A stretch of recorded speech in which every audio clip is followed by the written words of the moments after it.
हम इंडिया को सपोर्ट करेंगे, पाकिस्तान को नहीं करेंगे सपोर्ट।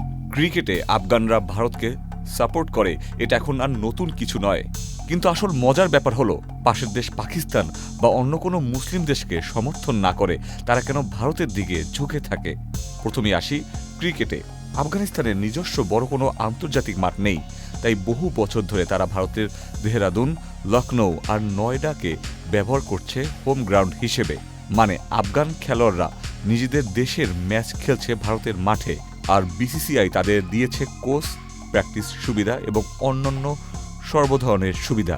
তাই এক ধরনের স্বাভাবিক কৃতজ্ঞতা গড়ে উঠেছে। ওয়ালটন এখন দেশের সীমানা পেরিয়ে পৌঁছে গিয়েছে 50টিরও বেশি দেশে। ওয়ালটন, ঘরে ঘরে বিশ্বজুড়ে। তারপর আসে আইপিএল ফ্যাক্টর। রশিদ খান, নবী, গুরবাজদের মতো আফগান তারকারা ভারতের আইপিএল খেলেই সারা বিশ্বের তারকা হয়ে গেছে, কিন্তু আসল মশলা লুকিয়ে আছে রাজনীতিতে। আফগানিস্তান আর পাকিস্তান তো পাশাপাশি দেশ, কিন্তু সম্পর্কটা একেবারেই ভালো নয়। সীমান্ত নিয়ে ঝামেলা, ডুরাল্ড লাইন ইস্যু, এসব কারণে আফগানদের অনেকেই মনে করে পাকিস্তানি তাদের সব সমস্যার মূল।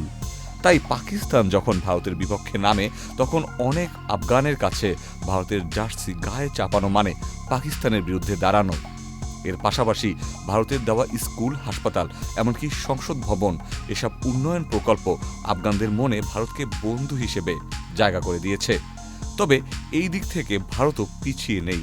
আন্তর্জাতিক ক্রিকেটে দাদাগিরি করার জন্য ভারতকে অনেক দেশের ক্রিকেট ভক্তরাই অপছন্দ করে। তাই এর মধ্যে আফগানিস্তানের পক্ষ থেকে ভালোবাসা পেয়ে তারাও যেন সেই ভালোবাসা ফিরিয়ে দিতে প্রস্তুত। তাই যখন প্রশ্নটা আফগানরা কেন ভারতকে সাপোর্ট করে, এর উত্তর দাঁড়াচ্ছে ক্রিকেট, আইপিএল, রাজনৈতিক বাস্তবতা, উন্নয়ন আর কালচারের এক মিশ্রণ। Ikhtiyar Ferdous, channel I.